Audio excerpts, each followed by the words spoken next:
नमस्कार सांगमाने आपण समस्त को मो स्टोरी चैनल स्वागत। चलतु कहानी आरंभ करवा। बहु नंबर 1 नवम भाग पूर्व भाग जदि आपण माने शुणी नाहंती जल्दी जल्दी शुणी नियंतु। आउ हाँ सांगमाने कहानी शुणी सारी सब्सक्राइब करिया केबे भी भूलिबेनी। अष्टम भाग रे आपण माने शुणिथिले अनु को पुलिस आसी अरेस्ट करी नै जाईछि। एबे चलंतु आगो को शुणिबा। परिवार इज्जत आज जेतेबेले पुलिस जीप रे बसी घर एरुंडी बंध देई चली जाउ थाए, सारा समाज आखिरे उक्त परिवार समस्त सदस्य आज दोषी साब्यस्त हो जाती। आज ठीक सेमिति परिस्थितिर सम्मुखीन होइछंती मो परिवार समस्ते। आज जाए निजर मान सम्मान को बापा जगी रखी चली आसुथिले, हेले आज सामान्य कथा को नहीं अनु परिवार लोकंक सह भूल बुझामणा करैबा सह निजर अहंकार अग्नि रे आज से निजे पथभ्रष्ट हो जाइछंती। एबे ही लोकलज्जा को केमिति मुकाबिला करिबु केही भी जानी पारु नथुलु। किछि समय नीरवता पर बापा कहले पुलिस स्टेशन जाई कौन घटिछि बुझिकी समाधान बाट बाहर करिबा पई साथी रे अरुकु भी नै जिया पई कहले। जेते जहा हेले भी से आम घरर लक्ष्मी, आमे अनुप्रति अन्याय हेबा पई देबा नहीं। आमको जहा हेले भी सत न जानिबा जाए अनु उपरे भरोसा रखिबाकू हेबो। आउ मो हृदय कहूची अनु एमिति भूल काम केबे भी करि पारि नथिबो। बोउ कांथ को आउजी कांदु थाए। अरु जाई सांत्वना देबा सह बुझेई घर भीतर को बोउ को नहीं गले। आज बापांकर निष्पत्ति सुनी मु बहुत खुशी थिली। से जहा हो बापा अनु को भूल बुझी नाहंती। आउ डेरी करिबा आदौ ठीक हेबो नहीं। अरु आसीबा आगरु शीघ्र रेडी हो जाई गाड़ी पाखरे अपेक्षा करिथिली। ऑफिस से सार को घर काम किछि अछि कही छुट्टी नहीं रहिबाकू अनुरोध करिबारु सार राजी हो जाइथिले। अरु भी बेसी डेरी न करी शीघ्र बाहरी आसिले। दुहे मिसी पुलिस स्टेशन को बाहरी गलु। पुलिस स्टेशन सामने रे अनेक मीडिया वालांकर गहली। आजिकली किछि गोटे खबर पाइले मीडिया वालांकर प्रबल गहली लगी थाए। वकील ठीक करी साथी रे नहीं आसीथिलु। वकील बाबू जाई पुलिस स्टेशन भितरे कौन सब कथबार्ता होई आसिला परे कहले, देखंतु राम बाबू टंका हेरफेर काम सह किछि लोकंकर टंका को विभिन्न लोन नारे ठकेई होइथिबारु पुलिस बैंकर समस्तंकु फास्ट ट्रैक कोर्ट रे हाजिर करी सेठारु समस्तंकु पचरा उचरा करिया पई रिमांड रे नेकी आसीबार प्रयास रे अछि। सेमाने कोर्ट रे केस फाइल करी देई सालेनी। चार्जशीट सह दोषी मानकु नेई कोर्ट रे हाजिर करिबाकू प्रस्तुति आरंभ करी देलेनी। मु हाथ पार्सी किछि देइछि। कोर्ट जिबा पूर्वरु सेमाने बारंडा रे आपण सह 2 मिनिट पई कथा करई देबी। सेथि पई आपण कौन सब जानिबाकू चाहुचंती आगरु भाबी नियंतु। आम पाखरे समय कम अछि। एतिकी कही वकील सार थानार इंचार्ज का सह देखा करबाकू चली गले। बाहरे बारंडा उपरे एक चेयर उपरे बसी अनुकर कथा मने बेसी पड़िबारु बहुत कष्ट हेउथाए। जहा हेले भी अनु मो प्रेमिका सह मध्य धर्मपत्नी। सामना आडू सासू माँ मो आडू को आसुथिले। कौन हेइगला आज मो झियर राम, तुमे किछि व्यवस्था कर। मोर समस्त प्रयास करि सालेनी किंतु आउ एबे किछि भी करि हेबो नहीं। एते गुडाए टंका जेहेतु हड़प होइछि सेथि पई केस बहुत स्ट्रांग अछि। आउ पुलिस आखिर निद को मध्य हजई देइछि। स्वामी होई केमिति तुमे चुप अछ। निजर पत्नी को घर लोकंक सामना रे अपदस्थ करी घरु विदा करी देल। मो झियर मानसिक दुश्चिंतार कारण होछ तुमे। तुमको बाहा देई मो झियो को बहुत बड़ भूल हो गला। राग आउ कठोरता सह सासुमा जहा भी कहूतले लागुथुला से सबु सुनिला परे जेमिति मु विवाह करी भूल करी देइछि। अरु पुलिस इंचार्ज का सह कौन कथा हला के जानी लेडी कॉन्स्टेबल अनु को साथी रे नेई आम आड़ को आसुथुले।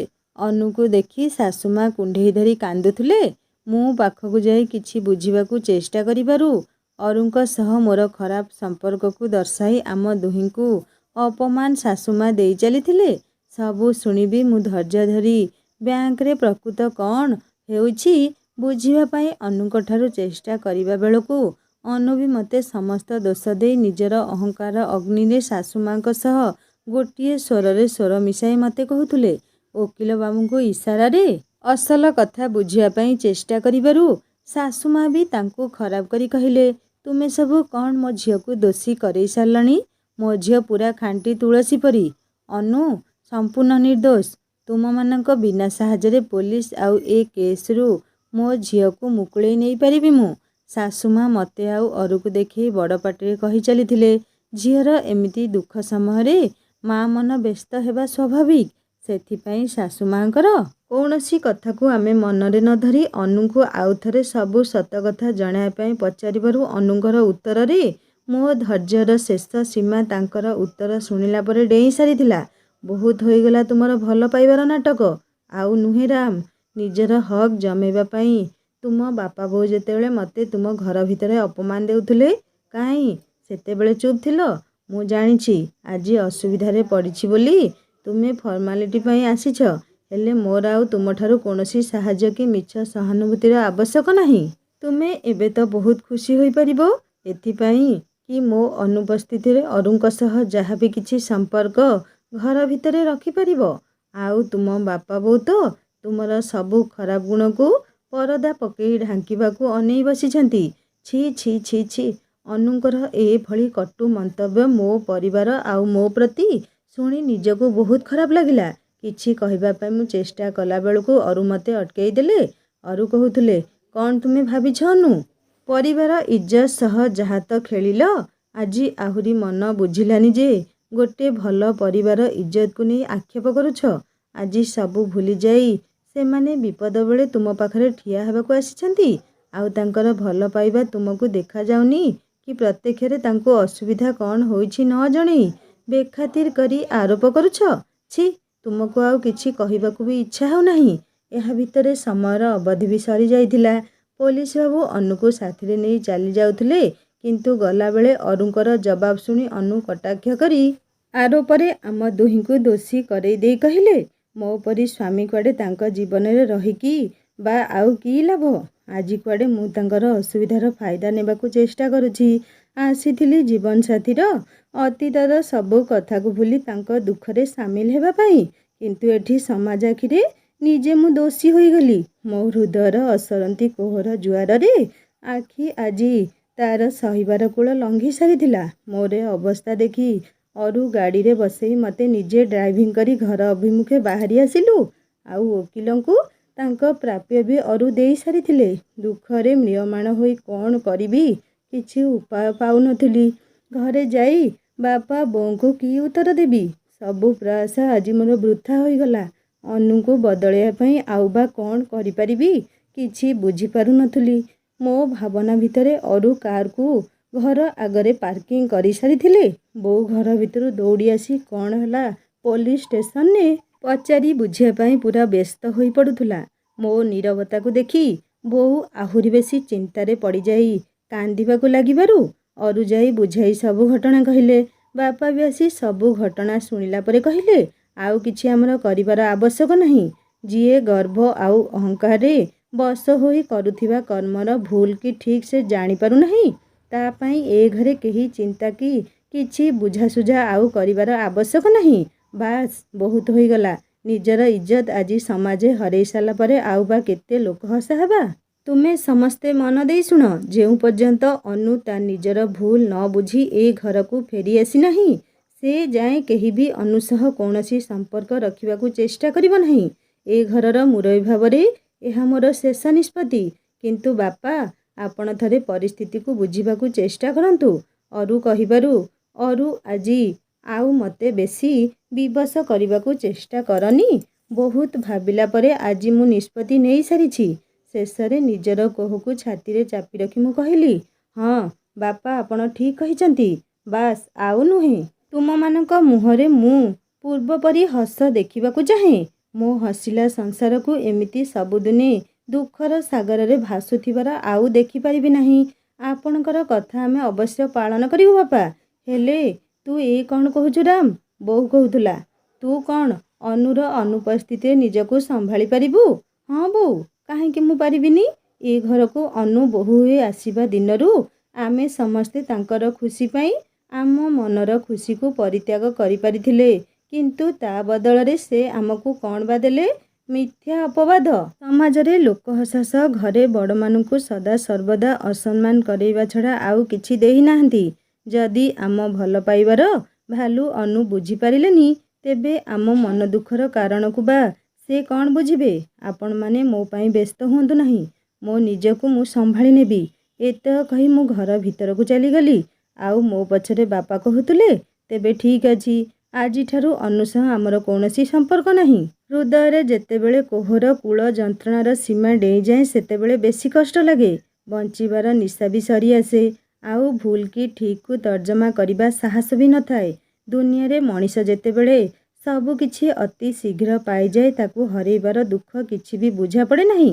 ଆଉ ଯେତେବେଳେ ସେ ତା'ର ଅହଙ୍କାରକୁ ଭାଙ୍ଗି ନିଜର ଭୁଲ ପାଇଁ ପ୍ରାୟଶ୍ଚିତ କରିବାକୁ ପ୍ରୟାସ କରେ ସେତେବେଳେ ତା'ର ସମସ୍ତ ପାପ ଆଉ ଭୁଲକୁ କ୍ଷମା କରିଦିଆଯାଏ।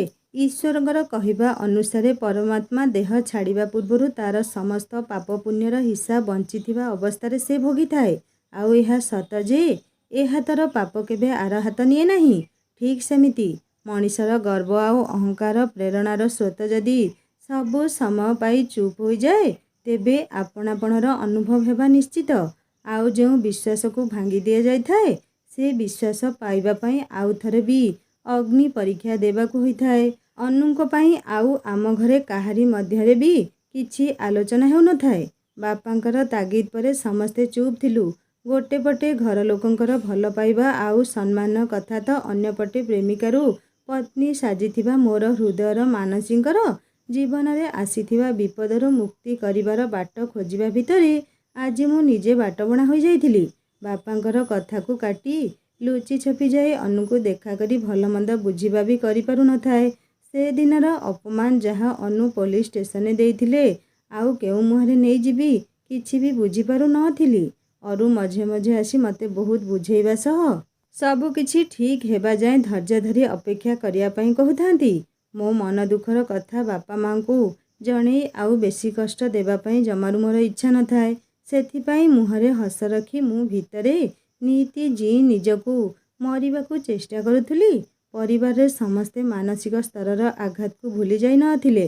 ସମସ୍ତଙ୍କର ମୁହଁରୁ ସୁଖର ଛାୟା ବି ଅପସରି ଯାଇଥାଏ। ଏହା ଭିତରେ ଆଉ ଥରେ ହସର ଜୁଆର ସମସ୍ତଙ୍କ ମୁହଁରେ ଖେଳି ଯାଇ ସାରିଥିଲା ଯେତେବେଳେ ଜେଜେମା ବହୁ ଦିନ ରୋଗଶଯ୍ୟାରେ ପଡ଼ିଲା ପରେ ଅରୁ ଆଉ ବୋଉଙ୍କର ଚିକିତ୍ସାରେ ଭଲ ହୋଇ ପୂର୍ବ ଅବସ୍ଥାକୁ ଫେରି ଆସିଲେ। ଦିନେ ଦୁଇ ଦିନ ଭିତରେ ଜେଜେମା କଥା କହିବା ସହ ଦେହକୁ ନିଜେ ନିଜେ ଚଳପ୍ରଚଳ କରିପାରିବାର ଦେଖି ଆମେ ସମସ୍ତେ ବହୁତ ଖୁସି ହୋଇଗଲୁ। ଜେଜେମା ବି ପରିବାରକୁ ଏତେ ପାଖରୁ ପାଇ ବହୁତ ଖୁସି ହୋଇଥିଲେ। ସମସ୍ତଙ୍କୁ ଦେଖିଲା ପରେ ଯେତେବେଳେ ଅନୁଙ୍କୁ ଖୋଜି ନ ପାଇ ସବୁ କିଛି ଅରୁଙ୍କ ଠାରୁ ଜାଣିଲେ ପ୍ରଥମେ ମନ ଦୁଃଖ କରିଲେ ବି ହସିକି କହିଲେ, ଆରେ ମୁଁ ସୁସ୍ଥ ହୋଇସାରିଲିଣି। ଆଉ ତୁ ଭାବୁଛୁ ତୋ ସ୍ତ୍ରୀ ମୋ ହାତରୁ ଖସି ଯାଇଛି ନାହିଁ। ଏ ବୁଢ଼ୀର ଅଣ୍ଟା ସିନା ନଇଁଯାଇଛି କିନ୍ତୁ ତା ହାଡ଼ରେ ବି ଆଜି ବଳ ଅଛି। ଏତେ କରି ବୁଝେଇଲା ପରେ ସିଏ ଯଦି ନ ବୁଝି ପାରିଲା ତେବେ କେଉଁ ମେଡ଼ିସିନର ଅଭାବ ତାକୁ ହେଉଛି ମୋତେ ଭଲ ଭାବରେ ଜଣା। ଏବେ ଯାହା ମୁଁ କହୁଛି ସବୁ ସେମିତି ହିଁ କର। ଅନୁ କଥା ମୋ ଉପରେ ଛାଡ଼ିଦିଅ। ମୁଁ ବଞ୍ଚିଥାଉ ଥାଉ ମୋ ପରିବାରରେ ସମସ୍ତେ ଦୁଃଖରେ ରହିବେ ତାହା କେବେ ବି ସମ୍ଭବ ନୁହେଁ। ପ୍ରିୟ କୁଆଡ଼େ ଗଲୁ? ପଣ୍ଡିତଙ୍କୁ ଡକା ଘରକୁ। ମୋର ତାଙ୍କ ସହ କଥା ଅଛି। ସେ ଚଣ୍ଡୀକି ମୋ ଠେଙ୍ଗୁଲି ହିଁ ସାବାଡ଼ କରିବାକୁ କାଫି। ମୋ କହିବା ଅନୁସାରେ ସବୁ ବ୍ୟବସ୍ଥା କର। ଜେଜେମାଙ୍କର ଅର୍ଡ଼ର ଶୁଣି ଆମେ ସବୁ ଛାନିଆ। ଜେଜେମାଙ୍କୁ ଖୁସି କରିବା ପାଇଁ ସମସ୍ତେ ଲାଗି ପଡ଼ିଥିଲୁ। ପୋଲିସ ଷ୍ଟେସନରୁ କୋର୍ଟ ଭିତରେ ଅନୁଙ୍କର ସୁଖର ଦୁନିଆରେ ଯେମିତି କଳା ବାଦଲ ଘେରି ଯାଇଥିଲା। ନିଜର ଗର୍ବ ଆଉ ଅହଙ୍କାରରେ ସେ ଯେଉଁ ପ୍ରତିହିଂସା ପରାୟଣ ହୋଇ ନିଜର ଭୁଲ କି ଠିକ୍ ବୁଝୁନଥିଲେ ତାହା ଆଜି ତାଙ୍କୁ ବହୁତ କିଛି ଶିକ୍ଷା ଦେଇପାରିଛି ହାଜତରେ। ଭିତରେ ଅନୁଙ୍କୁ ଦେଖା କରିବା ପାଇଁ ଶ୍ୱଶୁର ମାନେ ଅନୁଙ୍କର ବାପା ଯାଇଛନ୍ତି। ପିଲାଟି ଦିନରୁ ମୋର ଗୋଟେ ବୋଲି ଝିଅ ତତେ ଅଲିଅଲି ଏତେ ବଡ଼ କରିଥିଲି। ଆଜି କାହିଁକି ତୁ ଏତେ ଲୋଭ ଆଉ ଗର୍ବ କରୁଛୁ? କ'ଣ ତୋ ପାଖରେ ଅଭାବ ଅଛି? ସବୁ ଥାଇ ଆଜି କାହିଁକି କହ ତୁ ଅବାଟରେ ଚାଲିଗଲୁ? ଯଦି କିଛି ଜାଣିଛୁ ପୋଲିସ ବାବୁଙ୍କୁ ସବୁ ସତ କହିଦେ। ଆମର ଟଙ୍କା ପଇସା କ'ଣ ହେବ କହ? ମଣିଷର ଆତ୍ମସମ୍ମାନ ଆଉ ଇଜ୍ଜତ ବଡ଼ ହୋଇଥାଏ। ସବୁଦିନ ଖବରକାଗଜ ଆଉ ଟିଭିରେ ବ୍ୟାଙ୍କ ହେରାଫେରି ଖବର ଶୁଣି ବହୁତ ଖରାପ ଲାଗୁଛି। ମୋ ମାଆଟା ପରା। ତୁ ଯାହା ବି ଜାଣିଛୁ ସବୁ ଖୋଲିକି କହିଦେ। ଏତିକି କେବଳ ଏଇ ବୁଢ଼ା ବାପାଟାର ଅଳି ତୋ ପାଖରେ। ଆପଣ ଏଇ କ'ଣ କହୁଛନ୍ତି ବାପା? ମୋର କିଛି ବି ଦୋଷ ନାହିଁ। ପୋଲିସକୁ ସବୁ କହିସାରିଲେଣି ହେଲେ ସେମାନେ ମୋତେ ଛାଡ଼ୁନାହାନ୍ତି। ଆପଣମାନେ ମୋ ପାଇଁ ବ୍ୟସ୍ତ ହୁଅନ୍ତୁ ନାହିଁ। ମୋ ପାଇଁ ଆଜି ଆପଣଙ୍କ ଇଜ୍ଜତ ତଳେ ପଡ଼ିଯାଇଛି। ମୋତେ କ୍ଷମା କରିଦିଅନ୍ତୁ ବାପା। ମୋତେ ଆଉ ଜେଲର ଚାରିକାନ୍ଥ ଭିତରେ ରହିବାକୁ ଭଲ ଲାଗୁନାହିଁ। ପ୍ଲିଜ୍ ମୋତେ ଏଠୁ ନେଇଯାଆନ୍ତୁ ବାପା। ଜାଣିଛୁ ମା, ଝିଅ ବାହା ହେଲା ପରେ ତା'ର ଶାଶୁ ଘରେ ସୁଖରେ ରହିବାର ଜାଣିଲେ ତା ବାପାର ମନକୁ ଶାନ୍ତି ମିଳେ। ତା ବଦଳରେ ଯଦି ଝିଅ ହାଜତରେ ରୁହେ, କେଉଁ ଜନ୍ମ କଲା ବାପା ମା ଖୁସିରେ ରହିବେ କହ? ଯଦି ବ୍ୟାଙ୍କର କୌଣସି ଭିତିରି କଥା ତତେ ଜଣାଅଛି ତୁ ମାନିଯା। ତୋର ଚାକିରିର ଟଙ୍କା ପାଇଁ ଏ ବୁଢ଼ା କି ତୋ ସ୍ୱାମୀ କାହାର ବି ଲୋଭ ନାହିଁ। ସେଇଥିପାଇଁ ତୁ ଜମା ଚିନ୍ତା କରନି। ଏ ବିପଦରୁ ଉଦ୍ଧାର କେମିତି ପାଇବୁ ସେଇ ବାଟ ହିଁ ତୁ ଚିନ୍ତା କର। ବାପା ଘରକୁ ରାମ କି ତାଙ୍କର ପରିବାର ଲୋକେ କେହି ଖବର କି ବୁଲି ଆସିଥିଲେ କି? ନାଇଁରେ ମା, କେଉଁ ମୁହଁ ନେଇ ସେମାନେ ଆଉ ଆସିବେ କହ? ରାମଟା ଭାରି ଭଲ ପିଲା, ଆଉ ତାର ପରିବାର ଲୋକମାନେ ବି ଭଲ। ସେମାନେ ଆସିଥିଲେ ତୋର ସବୁ କଥାକୁ ଭୁଲି ତତେ ସାହାଯ୍ୟ କରିବା ପାଇଁ। କିନ୍ତୁ ମା ଆଉ ଝିଅ ଦୁହେଁ ମିଶି ଯେଉଁ ଅପମାନ ତାଙ୍କୁ ଦେଲ, ସେମାନେ ଆଉ କେଉଁ ମୁହଁରେ ଆମ ପାଖକୁ ଆସିବେ? ତୋ ବୋଉ ସିନା ଗର୍ବରେ କହିଦେଲା ସବୁ କିଛିର ସମାଧାନ କରିଦେବି, ହେଲେ ଆମ ପାଖରେ ସେତିକି ସାମର୍ଥ୍ୟ କି ମନରେ ସାହସ ନାହିଁ। ଏତେ ଦିନ ହେଲାଣି, କିନ୍ତୁ ତୋ ପାଇଁ ବେଲ୍ ବି ମୁଁ କରେଇ ପାରୁନାହିଁ। ଓକିଲମାନଙ୍କର ଡିମାଣ୍ଡ ଶୁଣି ଆଜି ମୋ ମନ ଭାଙ୍ଗିଗଲାଣି। ଯାହା ପାଖକୁ ଯାଉଛି ସମସ୍ତେ କହୁଛନ୍ତି, ବ୍ୟାଙ୍କରୁ ଏତେ ଟଙ୍କା ଲୁଟି ନେଲ, ଆଉ ଆମକୁ କିଛି ମୋଟା ଅଙ୍କ ନ ମିଳିଲେ ବେଲ୍ ହେବା ଭାରି କଷ୍ଟ। ସେଦିନ ମୁଁ ନ ଆସିପାରିବାରୁ ତୋ ମା ଆସି ଯେଉଁ କାରନାମା କରିଦେଇ ଗଲା ନା, ମୁଁ ଆଉ ଥରେ ସେମିତି ଘଟଣା ଘଟୁ କେବେ ବି ଚାହିଁବି ନାହିଁ। ତତେ ଦେଖିଲେ ଆଜି ତୋ ମାର କଥା ମନେ ପଡ଼ୁଛି। ତୁ ତ ଶିକ୍ଷିତ, କିନ୍ତୁ ସେ ଅର୍ଦ୍ଧ ଶିକ୍ଷିତ ହୋଇ ବି ଚାକିରି ବାକିରି ନ କରି ମୋ ଟଙ୍କା ଆଉ ଚାକିରି ବଳରେ ପରିବାରଠାରୁ ଅଲଗା କରି ଆଣିଲା ଯେ ଦୀର୍ଘ 25 ବର୍ଷ ହେବ ମୁଁ ଆଉ ଗାଁ କି ମୋ ମା ପାଖକୁ ଫେରିପାରିଲି ନାହିଁ। ଆଜି ପୁତ୍ର ହୋଇ ନା କରିପାରିଲି ମୋ ନିଜ ବାପା ମାଙ୍କର ସେବା, ନା ତୋର ଗୁଣମତୀ ବୋଉ କରିପାରିଲା ବୋହୂ ହେବାର କର୍ତ୍ତବ୍ୟ। ଆଜି ବି ତୋ ବାପା ଏହି କୋହରେ ସବୁଦିନ ଛଟପଟ ହୋଇ ମରି ଚାଲିଛି। ଭଲ ପାଇ ବାହା ହୋଇଥିବାରୁ ମୁଁ ବି ମୋ ପରିବାର ପାଇଁ ଅଲୋଡ଼ା ହୋଇଗଲି। ମୋର ଆଶା ଆଉ ବିଶ୍ୱାସ, ତୋ ମା ଦେଖାଉଥିବା ବାଟରୁ ତୁ ଫେରି ଆଉନୁ। ମୋ କଥାକୁ ବୁଝିବାକୁ ଚେଷ୍ଟା କରିବୁ। ଏବେ ବି ସମୟ ଅଛି ରେ ମା, ନିଜକୁ ବଦଳେଇ ଆଉ ଥରେ ଭୁଲ ବାଟରୁ ତୁ ଫେରି ଆସେ। ଦେଖିବୁ ତୋ ଜୀବନରେ ଆଉ ଥରେ ହସ ଖୁସି ଫେରି ଆସିବ। ପୋଲିସ ଆଉ କୋର୍ଟ କଚେରୀ ଦୌଡ଼ିବା ପାଇଁ ଆଉ ଦେହରେ ବି ମୋର ବଳ ନାହିଁ। ମୋତେ କ୍ଷମା କରିଦେବୁ ଲୋ ମା। ମୋର ସବୁ ପ୍ରୟାସ ଆଜି ବିଫଳ ହୋଇଗଲା। ହାଜତେ ଦେଖା କରିବାର ଅବଧି ସରି ଆସିଥାଏ। ବାପାଙ୍କର ଲୁହଭିଜା ଆଖିରେ ଅନେକ ଦିନ ହେବ ଯେଉଁ ଅଗ୍ନି ହୃଦୟ ଭିତରେ ଜଳୁଥିଲା, ତାହା ଆଜି ମୋତେ କହିଲା ପରେ ହୁଏତ ଟିକେ ଶାନ୍ତ ହୋଇଯାଇଥାଇପାରେ। କିନ୍ତୁ ସେ ଅଲିଭା ଦାଗକୁ କ'ଣ ବୋଉ ଚାହିଁଥିଲେ ଲିଭେଇ ପାରିନଥାନ୍ତେ? ସେ ଯାହା ବି ହେଇଯାଉ, ଆଜି ଯାଏଁ ମୁଁ ଯାହା ବି ଖୋଜିଛି ବାପା ସବୁ ଆଣି ମୋ ହାତରେ ଦେଇଛନ୍ତି। ହେଲେ ସେ ଯେ ମିଛ ହସର ନାଟକ କରୁଥିଲେ ଆଜି ଆଉ ବୁଝିବାକୁ ବାକି ନଥିଲା। ବାପାଙ୍କଠାରୁ ନିରାଶ ହେଲା ପରେ ମୋ ମୁଣ୍ଡ କିଛି ବି କାମ କରୁନଥିଲା। କ'ଣ କରିବି କିଛି ବୁଝା ପଡ଼ୁନାହିଁ। ବାପା ବୋଉ ଦୁହେଁ ବି ମୋତେ ସାହାଯ୍ୟ କରିପାରିବେ ନାହିଁ ବୋଲି କହିଦେଲେ। ଭରସା କରିବା ପାଇଁ ଆଉ କାହା ଉପରେ ବିଶ୍ୱାସ ବି ମୋର ନାହିଁ। ଯେଉଁମାନେ ମୋତେ ଏତେ ନିଜର ଭାବି ଦୌଡ଼ି ଆସିଥିଲେ, ଆଜି ସେମାନଙ୍କର ବିଶ୍ୱାସକୁ ମୁଁ ହିଁ ଭାଙ୍ଗି ଦେଇଛି। ଏବେ କ'ଣ କରିବି କିଛି ବୁଝିପାରୁନାହିଁ। ପ୍ରଥମ ଥର ପାଇଁ ଆଜି ମୋ ଆଖିରେ ପଶ୍ଚାତାପର ଲୁହ। କାହିଁକି ମୁଁ ଅନୁତପ୍ତ ହେବାକୁ ଚାହୁଁଛି। ଆଜି ଜେଲର ଚାରିକାନ୍ଥ ମଧ୍ୟରେ ରହି ମୋତେ ଅଣନିଶ୍ୱାସୀ ଲାଗିଲାଣି। ହାୟରେ ବିଧାତା, ଆଜି ମୁଁ କ'ଣ ଏମିତି କରିଦେଲି ଯେ ସମାଜ ମୋତେ ଦୋଷୀର ଆଖ୍ୟା ଦେଇଦେଲା? ସମାଜରେ ଯେତେବେଳେ ନାରୀମାନେ ଶୋଷଣ ଆଉ ଅବହେଳିତ ହୁଅନ୍ତି, ସମସ୍ତେ ଆହା ପଦେ କୁହନ୍ତି ସିନା, କେବେ କିନ୍ତୁ ସାହାଯ୍ୟର ହାତ ବଢ଼େଇବାକୁ କେହି ଆଗେଇ ଆସନ୍ତି ନାହିଁ। ମୋର ବା ଭୁଲ କ'ଣ? ନିଜକୁ ଆତ୍ମନିର୍ଭରଶୀଳ କରାଇ ନିଜ ଇଚ୍ଛା ଅନୁସାରେ ବଞ୍ଚିବା କ'ଣ ପାପ? ହଁ, ମୁଁ ମାନୁଛି ମୁଁ ଗର୍ବୀ ଆଉ ଅହଙ୍କାରୀ। ତା ମାନେ କ'ଣ ମୋ ସ୍ୱାଭିମାନକୁ ଛାଡ଼ିଦେବି? ହଁ, ଛାଡ଼ିବି ଯଦି କେଉଁଥିପାଇଁ ଆଉ କାହା ପାଇଁ? ଭଲ ପାଉଥିବା ମଣିଷର କ'ଣ ଦାୟିତ୍ୱ ନୁହେଁ ବେଦୀର ହୋମନିଆଁରେ 7 କଳସ ଆଉ 8 ଦୀପକୁ ସାକ୍ଷୀ ରଖି ଯେଉଁ ବଚନ ଦେଇଥିଲେ ମୋର ଭଲ ମନ୍ଦକୁ ସହି ମୋ ସାଥିରେ ରହିବେ, ସେ କ'ଣ ତାଙ୍କର ଦାୟିତ୍ୱ ଠିକ୍ ସେ ପାଳନ କରିଛନ୍ତି? ବୋହୂ ଯଦି କିଛି ନ କହି ଘରେ ରୁହେ, ସେ ଅଳସୁଆଣୀ। ବୋହୂ ଯଦି ଶିକ୍ଷାଗତ ଯୋଗ୍ୟତାରେ କମ୍ ଥାଏ, ତେବେ ସେ ଅଶିକ୍ଷିତ ମୂର୍ଖ ପରି ବ୍ୟବହାର ପାଏ। ବୋହୂ ଯଦି ନିଜ ଇଚ୍ଛାରେ କାହା ସହ କିଛି ନ କଥା ହୋଇ କାମ କରେ, ତେବେ ସେ ଅହଙ୍କାରୀ ପାଲଟିଯାଏ। ଦୁନିଆରେ ସମସ୍ତେ ଉଚ୍ଚ ଶିକ୍ଷିତ, ସଂସ୍କାରୀ ଆଉ ପରମ୍ପରା ସମ୍ପନ୍ନ ବୋହୂ ଖୋଜୁଛନ୍ତି। ଆଉ ଯଦି କିଛି ବି ପ୍ରକାର ପାରିବାରିକ ବାଧା ଉପୁଜେ, ତତ୍କ୍ଷଣାତ୍ ବୋହୂ ହିଁ ସବୁ ଦୋଷରେ ଦୋଷୀ ହୋଇଯାଇଥାଏ।